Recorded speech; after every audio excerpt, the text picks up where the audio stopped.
श्री राम जय जय राम। श्री राम जय जय राम। श्री राम जय जय राम। सच्चिदानंद भगवाननी जय। पूर्ण जगत में જ્યારે જીવની એક દશા બને છે, તટસ્થ દશા બને છે, ત્યારે એ જીવ જગતનું અધ્યક્ષતા કરે, જગતને સારી રીતે જાણી શકે, જોઈ શકે અને મઠારી શકે એવી જીવની લાયકાતી ઊભી થાય એ ચિત્તની એકાગ્રતાથી થાય। જ્યાં સુધી ચિત્તની એકાગ્રતા ના થઈ શકે ત્યાં સુધી આપણને કાંઈ મળતું નથી, આત્મા આવતું નથી, આત્મતત્વ। એટલે ભગવાન આપણે જ્ઞાન સભાની અંદર રોજ સત્સંગની ધારા ચાલે છે તો આગળ તો આપણા આત્મા પોતાના માટે જ હોય છે કે ભાઈ તું છે, તારા માટેની આ વાત છે। તો એકાગ્રતાથી સાંભળવામાં આવે તો કંઈક ખ્યાલ આવશે કે આ મારી પોતાની વાત થાય છે। એટલે જ્ઞાન સભાના સભ્યો બધાય આંખ બંધ કરી અને એકાગ્ર ચિત્તથી સાંભળતા હોય છે। કેમ કે જ્યાં સુધી એકાગ્રતા ના થઈ શકે ત્યાં સુધી લાયકાતી બનતી નથી પોતાને જોવાની, આત્મા તત્વને જોવાની। હવે જાગ્રત અવસ્થા જે છે એ અવસ્થામાં ચિત્ત ડોળાયેલું કાયમ રહે છે વ્યવહારમાં। સવારે સૂર્ય ઉગે છે અને ત્યાંથી રાત્રે સૂર્ય આથમે છે ત્યાં સુધી જગતના બધા પ્રાણીઓના વ્યવહારો ચાલુ થઈ જાય છે। માર્કેટ ખુલ્લી થઈ જાય છે, બધાના મનોરાજ્યના વેપારો ચાલુ થઈ જાય છે સૂર્યની હાજરીમાં, જાગ્રત અવસ્થામાં। અને જાગ્રત અવસ્થામાં અને સૂર્યની હાજરીમાં જે વ્યવહારો થાય છે બધા વ્યવહારો ભેદના થાય છે। હવે ભેદના વ્યવહારો થાય છે પણ વ્યવહારો ભેદમાં થાય છે અને જીવ જો પોતે ભેદની અંદર સાથે રમતો હોય તો શુદ્ધ વ્યવહારો કરી શકે નહીં। એટલે જીવની પોતાની અભેદતા નિર્માણ થવી જોઈએ, એને એટલા માટે ચિત્તની એકાગ્રતા છે।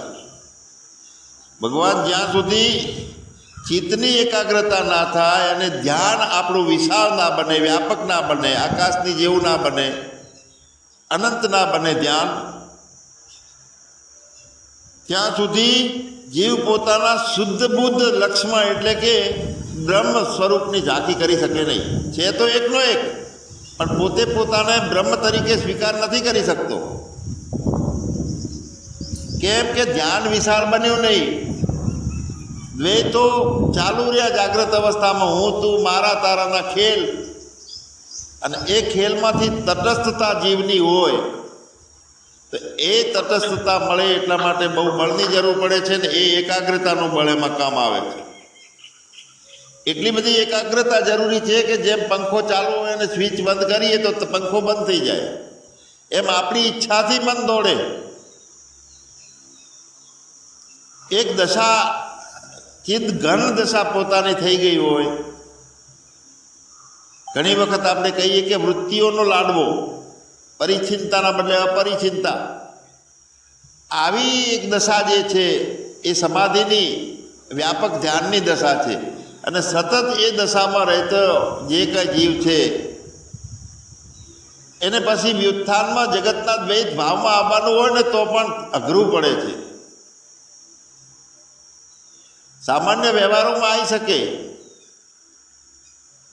પણ જગત માટે ઉર્જાઓ વાપરવાની આવે છે ત્યારે એ ઉર્જાઓ પોતાના અંતર્મુખ થયેલી ઉર્જાઓ બહિર્મુખ થતી જ નથી। એટલી ચિત્ત ઘન સ્થિતિ જ્ઞાન સભામાં આપણે જે લક્ષ્ય કરાવીએ છીએ એ સંકેત છે આપણો। ધ્યાન વિશાળ થાય એટલે જીવ પોતાના લક્ષ્યમાં આવે છે, એટલે કે બ્રહ્મરૂપ થાય છે।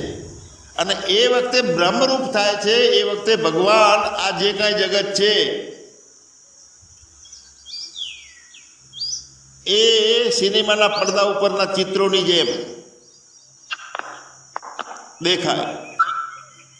એટલે બ્રહ્મરૂપ થાય છે જીવ એ વખતે પરિમિત જગત જેવું અથવા દ્રશ્ય જેવું કાંઈ રહેતું નથી એનામાં. મેરે અપને સિવા કુછ નાહી એ દશા છે. શબ્દો સાંભળીએ તો સારા લાગે, પણ સાક્ષાત એ દશા બને તો કેટલી અદ્ભુત એ ભૂમિકા હોઈ શકે. દ્રશ્ય જેવું કાંઈ ના રહે, જગત જેવું કાંઈ નથી રહેતું, બધું પ્રતીતિમાં જતું રહે, બધું તિરોધાન થઈ જાય અને પોતે જે છે તે એવનો એમ રહે.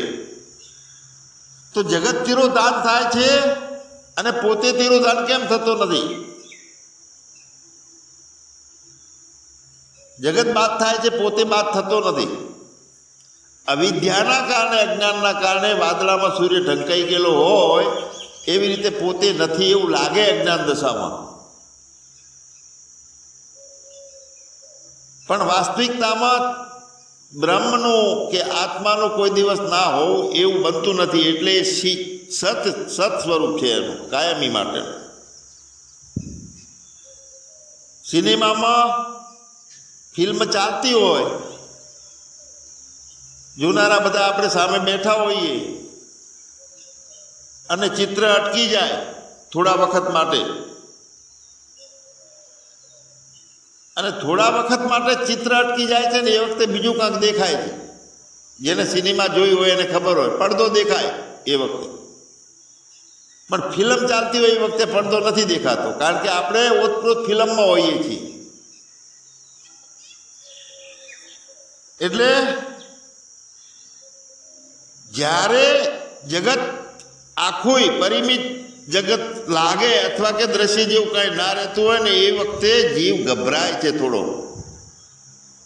શરૂઆતમાં, અને પછી એ ભૂમિકા દ્રઢ થાય ને એટલે અખંડ આનંદનો ઝરો ચાલુ થાય છે કાયમ માટે. સદોદિત સતતમ યોગીની ભૂમિકા ચાલુ થઈ જાય.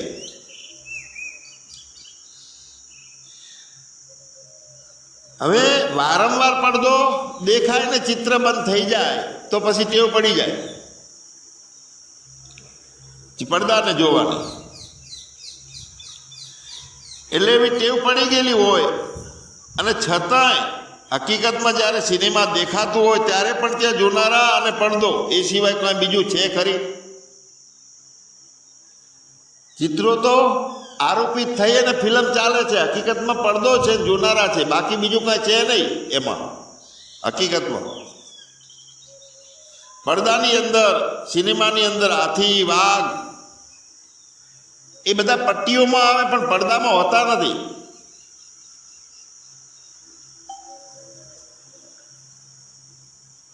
અજ્ઞાન અવસ્થામાં આપણે ઉત્પૃત થઈ જઈએ છીએ સિનેમામાં, એટલે પડદો દેખાતો નથી. અને બિલકુલ બુદ્ધિ જાગૃત થઈ હોતી નથી ત્યારે પડદાની અંદરથી સિનેમાની પટ્ટીમાં મોટરસાયકલ ચાલતું હોય ને ત્યારે છોકરો ઊભો થઈ અને ટીવી ફોડવા જાય કે મારે મોટરસાયકલ જોવે છે, એમાંથી નીકળે. કેમ કે તૈયાર નથી થઈ બુદ્ધિ, વિવેક ઊભો નથી થયો.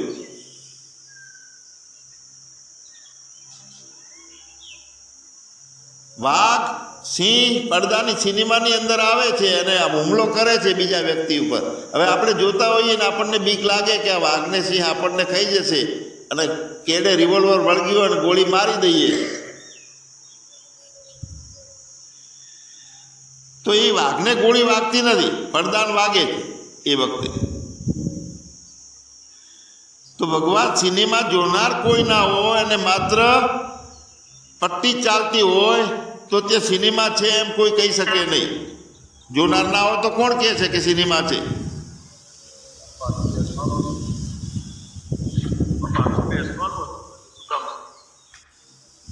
મતલબ આ મારો કહેવાનો એ છે આપણો કે જાગીએ છીએ ત્યાંથી જગત ચાલુ થાય છે ને એક સિનેમાની જેમ આ જગત છે, અને સાચું માની અને એની અંદર આપણે અટકાઈ ગયા છીએ. એની અંદર કેટલી જાતના ભાવ બનાવી દીધા છે અને અલગ અલગ આપણી સમજના પ્રમાણે આ જગતની જાગ્રત અવસ્થાના આપણને અસરો થાય છે. કંઈક વખતે આપણને આઘાતજનક વાત લાગતી હોય, પણ હકીકતમાં છે સિનેમાના પડદા ઉપર ચાલતું આ નાટક, બીજું કાંઈ નથી.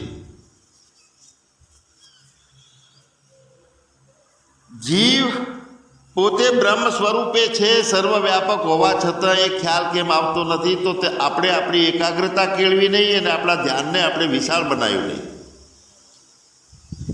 ધ્યાનની વાત કરીએ એટલે બધાને એક ચિત્ર આવે છે કે આંખો બંધ કરી અને બે હાથ સીધા રાખી, કરોડ રાખી અને સમાધિમાં બેઠા હોય તે ધ્યાન તો ના, એ અર્થ નથી ધ્યાનનો.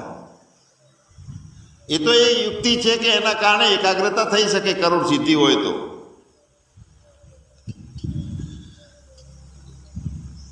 જીવ પોતાને આત્મા રૂપે કેમ સ્વીકાર કરતો નથી? સર્વવ્યાપક હોવા છતાંય, પોતે બ્રહ્મ હોવા છતાંય પોતાને એ અહીં આ જગ્યાએ બેઠો છું ને અહીંયા ગયો તો ને આમ કરવાનો છું ને આ બધા ભાવો જે છે એ સતત ચાલુ રહે છે.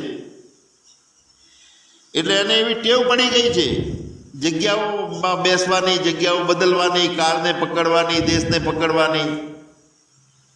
હવે આ કાળ અને દેશની પકડમાં આવી ગયેલો જીવાત્મા જ્યારે પોતે ધ્યાનથી અને એકાગ્રતાથી ધ્યાનને વિશાળ બનાવે ત્યારે પોતે એમાં દેશ અને કાળ પણ સિનેમાના પડદાની જેમ જતો રહે, તિરોધાન થઈ જાય. એટલે આપણે ધ્યાનની વ્યાપકતા બનાવવાની, એટલે જ્યાં જોવું ત્યાં તને ભાળવું, એક બધે પરમાત્મા જોવાની ટેવ પાડવાની છે. બે ભાન, બે ધ્યાન એટલે બે પણ દેખાવું તે બે ભાન, બે ધ્યાન, અને એક જ બધું જોવું તે એક એ ધ્યાન.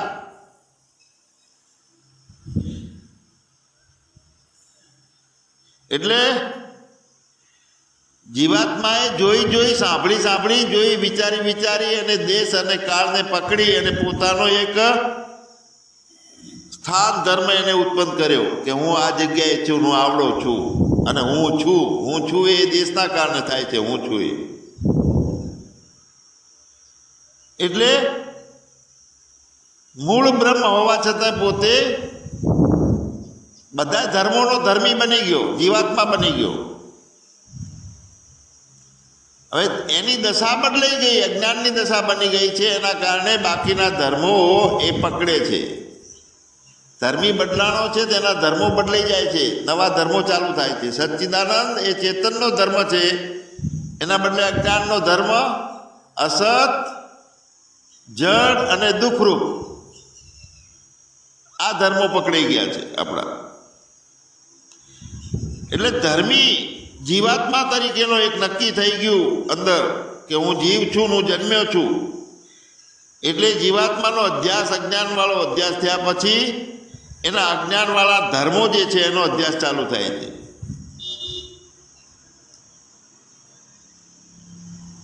એટલે દેશ અને કાળ એમાં ખૂબ મોટો ભાગ ભજવે છે. ભગવાન એક ગાડી જતી હોય અને સામેથી કોઈ બીજા સાધન કે બીજી વ્યક્તિઓ જતી હોય અને હોર્ન વગાડે તો ગાડીની ગતિ ચાલુ હોય છે, પાછળવાળાને ગાડી દૂર છોડતી જાય છે, એમ પાછળવાળાને હોર્ન ધીમું સંભળાતું જાય અને આગળવાળાને એ હોર્ન ધીમે ધીમે વધતું જાય છે. પણ ડ્રાઈવર હોય છે ને એને એક જ હરખું હોય છે એ હોર્ન, કારણ કે એને ડ્રાઈવરની સીટ ઉપર છે અને હોર્ન એની જોડે છે, બાજુમાં જ છે. એટલે તો કાળની અસરથી જે ભવાટવી ચાલુ થઈ આપણી, એવો જીવાત્માનો અભ્યાસ થઈ ગયો છે કે જાગ્રતમાં જેટલું જોઈએ છીએ, ફરીએ છીએ, અનુભવીએ છીએ, માનીએ છીએ ને એને સાચું માનીને એમાં દુઃખી થઈએ છીએ. માયા એ પછી દેશકાળ રચીને વિચિત્રતા એમાં પૂરી. જીવાત્મા આવ્યો એટલે એમાં બધી વિચિત્રતાઓ છે. લાખ જીવાત્માઓ ભેગા થાય એને પૂછવામાં આવે કે આમાંથી તમે કેટલા સુખી છો, તો કોઈ આંગળી ઊંચી નહીં કરે. કેમ કે ખોટા ધર્મો પકડ્યા છે અને ધર્મી ખોટો બની ગયો, બ્રહ્મ હોવા છતાં નાનકડો બની ગયો, વ્યક્તિ બની ગયો. તો જે દિશા હોય આપણી પોતાની, એ દિશાનું ધર્મ વધતો જાય છે. આપણી દશા જીવાત્માની છે તો જીવાત્માના ધર્મો વધતા જાય છે, દુઃખો વધતા જ જશે. કદાચ થીગડા મારી અને કોઈ તંત્રિક પાસે ભુવા પાસે જઈને દુઃખો દૂર કરશો તો બીજા 10 આવશે, કારણ કે દુઃખોને પકડનારો જીવાત્મા તો બદલાઈ ગયેલો છે ને, ખોટો હું ઊભો થઈ ગયો ને.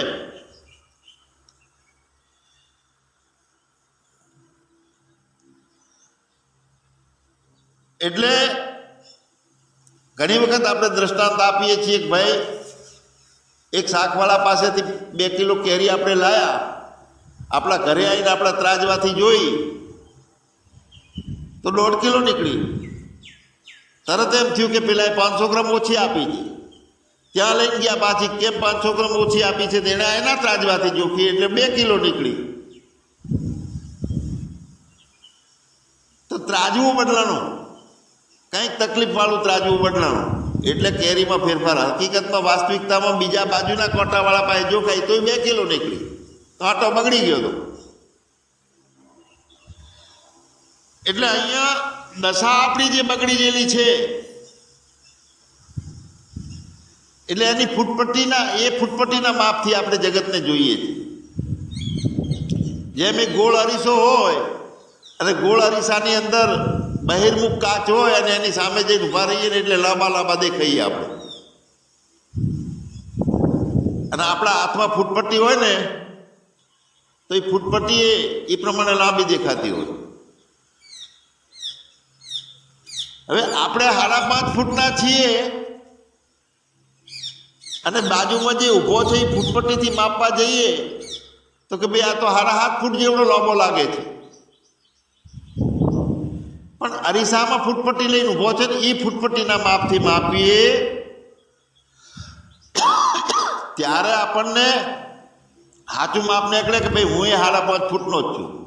માણસે મોટો દેખાય છે ને ફૂટપટ્ટી એ મોટી થઈ જાય એ વખતે. તો ભગવાન જગત આવું છે તેવું છે એ બધું કલ્પિત છે. જગતની જોનારની દ્રષ્ટિકોણ જે નજરિયો બની ગયો છે એવું જગત લાગે છે ને એટલે આપણને દુઃખ રૂપે લાગે છે. પણ જ્ઞાનીઓને સંતોને પેલા બુદ્ધને કાનમાં હોળીઓ આવીને ભીડાઈ છે તો એની સમાધિમાં કંઈ એને દુઃખ નહોતું. એકનાથને વારંવાર માથે થૂક્યો 25 વખત તો 25 વખત નહીં આવ્યા. છેવટે કંટાળી અને એકનાથની બાયડી ઉપર ચડી ગયો, ઘોડો કરવા માંડ્યો ખીજવાડવા માટે, તોય ના ખીજાણા. તો નજરિયો એમનો જે હતો એને જગતને કઈ ફૂટપટ્ટીથી માપ્યું. જગત મિથ્યા છે, ફોક છે, ખાલી સિનેમા ઉપરના ચિત્રોની જેમ છે.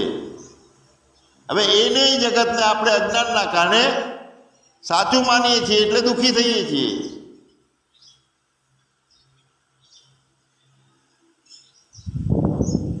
તો ભગવાન દશા પલટી મારવાની છે આખી. જેટલી ટેવ પડી છે બહારનું અને સાચું લાગે છે એવું જોવાની જે ટેવ પડી છે ટેવના બદલે અહમ નિર્વિકલ્પો નિરાકાર રૂપો વિભુર વ્યાપ્ત સર્વત્ર સર્વેન્દ્રિયાણામ સદા મે સમત્વમ ન મુક્તિર ન બંધ ચિદાનંદ રૂપ શિવોહમ શિવોહમ સદા મે સમત્વમ. બધે હરખું છે, કોઈ બીજો નથી, કાંઈ બીજું નથી અને ક્યાંય બીજે નથી. જે છે તે છે. એટલે સ્વયં પ્રકાશ આત્મા એ પોતાના પ્રકાશથી પોતાના બળથી હોય છે અને આપણી બુદ્ધિ સ્વયં પ્રકાશ નથી એટલે બદલાયેલી બુદ્ધિ થઈ જાય છે, વિકારી થાય છે, દુઃખી થાય છે. બુદ્ધિ પોતાને નથી જાણી શકતી અને આત્માને નથી જાણી શકતી. વાસ્તવિકતામાં જાણનાર એક જ તત્વ છે, આત્મા સિવાય બીજું કોઈ જાણતું નથી. તો આત્મા પોતાને જાણે છે અને બુદ્ધિને જાણે છે. તો સ્વયં પ્રકાશ જે પોતે છે અને પોતાનું બળ હોય તો તે સ્વયં પ્રકાશ કહેવાય છે અને પરપ્રકાશ છે તે દુઃખી થાય છે. એટલે ચેતનના અજવાળે સારી સૃષ્ટિ રચાય, ચાંબા ચીડિયા ભાળે નહીં ને અંધારે અથડાય તો વાંક કોનો કહેવાય. રાત દિવસ વેદાંતનું શ્રવણ કરીએ, કેટલા હજારો પ્રવચન સાંભળીએ, કેટલા પ્રકારના ધર્મો ભરી રાખ્યા છે, રામાપીર, હનુમાન દાદા, માતાજીઓ, ઉપાસનાઓ, બ્રાહ્મણે એમ કીધું કામ કરવા માટે શાંતિ પાડતો એમ હવે દુઃખને મટાડવા માટે થીગણા આ બધા કરે છતાં કોઈ મેળ આવ્યો નહીં.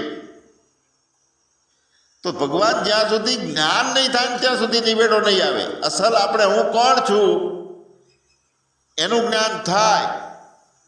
કારણ કે એ જ્ઞાન પોતે પોતાનું જ્ઞાન નહીં થાય ત્યાં સુધી જે પ્રતિબંધ છે એ ક્ષય, પ્રતિબંધનો ક્ષય થયો લાગેલો પડ્યો છે. પડદો એમને એમ જે આવરણનો છે અજ્ઞાનનો પડદો તે હટ્યો નથી ત્યાં સુધી એની એ દશા ચાલુ રહેશે. આપણે જેમ કાંસાની થાળી છે ઉપર 50 વર્ષથી કાટ લાગેલો છે અને પછી ખખડાવવામાં આવે છે તો રોજ મોદી વાગવાની. એની જોડે નવી થાળી હોય મેલ વગરની ડોળ વગરની તો એ કમ્પ્લીટ ખખડવાની. જે બંધન જીવાત્માને લાગે છે, દુઃખ લાગે છે અને દુઃખમાંથી બહાર નીકળવા માટે હવાતિયા મારે છે તો એ દેશ અને કાળમાં ફસાયેલો જીવાત્મા એની પાસે સાચું સરનામું દુઃખ નિવારણનું મળે નહીં. એને જો દુઃખ નિવૃત્તિ કરવી હોય તો જ્ઞાનની પ્રાપ્તિ માટેનો પુરુષાર્થ ચાલુ કરવો પડે. કારણ કે મન, બુદ્ધિ, શરીર બધું જ પોતાનાથી અલગ ઊભું થયેલું છે. હવે આત્મા અને બ્રહ્મ એક છે તો અલગ બીજું ક્યાંથી કેવી રીતે ઊભું થયું, ક્યાંથી ઊભું થયું? અથવા જો ખરેખર જો આત્મા દુઃખી થતો હોય તો એ દુઃખી આત્માનો સાક્ષી કોણ? એને જાણે છે કોણ કે હું દુઃખી છું એમ? તો જેટલું જેટલું જણાય છે તે જાણવામાં આવે નહીં. મતલબ દુઃખી સાક્ષી થઈ શકે નહીં, સાક્ષી દુઃખી હોય જ નહીં. હવે આ દુઃખ ઊભું થયું છે જીવાત્માને એ મન અને બુદ્ધિના કારણે. અને મન અને બુદ્ધિ ત્યારે કહેવાય કે એમાં કાળ પકડાયેલો હોય, દેશ પકડાયેલો હોય ત્યારે મન અને બુદ્ધિ હોય. અને મન આત્મામાં દોડે છે પણ મનની આત્મામાં કોઈ ગતિ નથી કારણ કે કાળ દોડાવે છે આત્મામાં. મય સકલમ જાતમ એક શબ્દ આપણે બોલીએ કે બધું મારામાંથી ઉત્પન્ન થાય છે ને બધું મારામાં રહે છે. મનોજભાઈ કાલે સારી વાત કરતા હતા કે પોતાનામાંથી જ જગત છે બધું, આપણે જગતમાં નથી. જગત આપણામાં છે. તો આપણામાં જગતને ક્યારે જોઈ શકીએ? ધ્યાન વ્યાપક બને, વિશાળ ધ્યાન બને તો ખબર પડે કે આ બધી સીમિત અને પરિચ્છિન્ન જેટલી વસ્તુઓ છે વૃત્તિઓના રૂપે ખેલ ચાલુ છે. મારામાંથી જ બધું હું જોઈ શકું છું કે આ વૃત્તિ મારામાં ઊભી થઈ.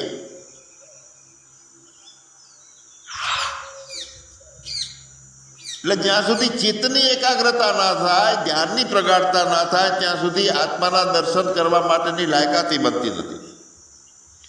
મન પાસે કંઈક છે, મન લઈ જાય છે, એ દુઃખ કરે છે, સુખી કરે છે ને આવું બધું આપણને લાગે છે. બહુ દોડાદોડ કરે છે મન. અહીંથી અભિયાલા મુંબઈ પહોંચી ગયું તો એક પ્રશ્ન કરું કે વચ્ચેથી કાળ છે ને એટલે એવું લાગે છે કે મુંબઈ પહોંચ્યું અને સૂર્ય ઉપર પહોંચી ગયું. કાળ પોતાનામાંથી કાળ ખતમ થઈ જાય છે ત્યારે એવું લાગે છે કે મન ક્યાંય દોડીને જતું નથી અને જ્યાં મન જાય છે ત્યાં મારી હાજરી તો છે કારણ કે હું વ્યાપક ધ્યાનની નિષ્ઠામાં છું. સૂર્ય ઉપર 4,86,000 કિલોમીટરની દૂરી ઉપર મન જાય તો કોને દૂર લાગ્યો સૂર્ય? 5.5 ફૂટવાળા દેશકાળ પકડેલા જીવાત્માને સૂર્ય દૂર લાગે છે. બાકી વ્યાપક આત્માને તો સૂર્ય એની અંદર છે. એટલે જ્યાં કાળ ખતમ થાય છે ત્યાં દૂરી ખતમ થઈ જાય છે, બીજાપણું ખતમ થઈ જાય છે, દ્વૈતો ખતમ થઈ જાય છે. दूर नहीं, दूजा नहीं, उसको मिलने में देरी नहीं એવું ક્યારે અનુભવ થાય? કાળથી કાળ જાય તો કાળ પકડ્યો છે મનથી તો મનને શાંત કરવાનું છે. મન શાંત થાય એટલે કાળ સાથે શાંત થઈ જાય. જ્યાં સુધી મનની અંદર બીજું કાંઈ રહે છે એટલે કે જગત રહે છે, ચાલવું, હાલવું, દુઃખી થવું, સુખી થવું, આ બધા પ્રપંચો રહે છે ત્યાં સુધી આત્માની આડે વાદળ છે એવું સમજવાનું.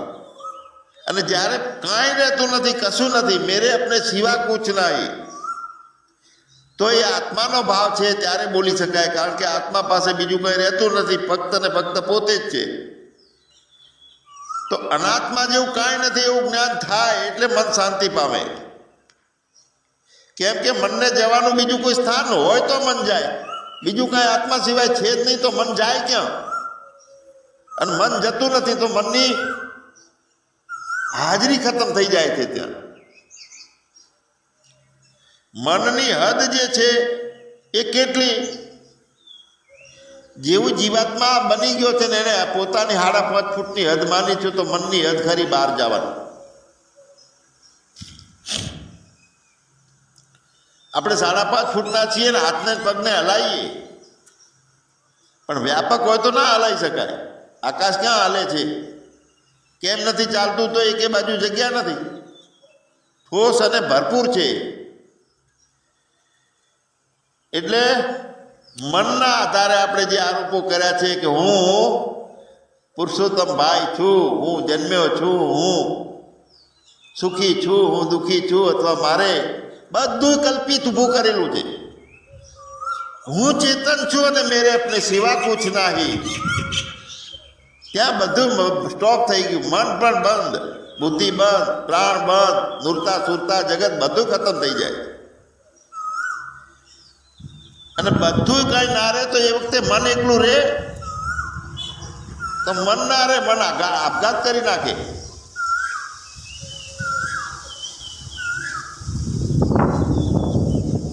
અને જ્યારે મન આપઘાત કરે છે ત્યારે સ્વતંત્ર સાક્ષાત્કાર જે પોતે છે એ પ્રગટ છું એ ભાવ થાય છે. ને એ વખતે કહી શકાય કે અહમ બ્રહ્માસ્મિ, મેરે અપને સિવા કુછ નહીં. અને એની અંદર એટલી અસંગતા, એટલી વ્યાપકતા અને સજગતા, સહજતા હોય છે કે એની અંદર કોઈ જગત બેસતું નથી, કોઈ દુનિયાની તાકાત નથી દુખી કરી શકે. એવો જ્ઞાની છોગા મેલી ફરે ત્રિલોકમાં, એનો વાંકો થાય નહીં વાળજો. તો આવી પોતાની સ્વતંત્રતા પ્રગટ કરવા માટે ભગવાન પેલા ચિત્તને સ્થિર કરીએ, ધ્યાનને વ્યાપક બનાવીએ અને જગતને મિથ્યા બનાવીએ. સતત પ્રસન્નતાથી આ બળ મળશે, સંતના સાનિધ્યથી આ ભૂમિકા મળશે. અદ્ભુત વિદ્યા છે કે જન્મ મરણના ફેરામાંથી મુક્ત કરે એવી આ કળા આપણે હસ્તગત કરીએ. સચ્ચિદાનંદ ભગવાનની જય.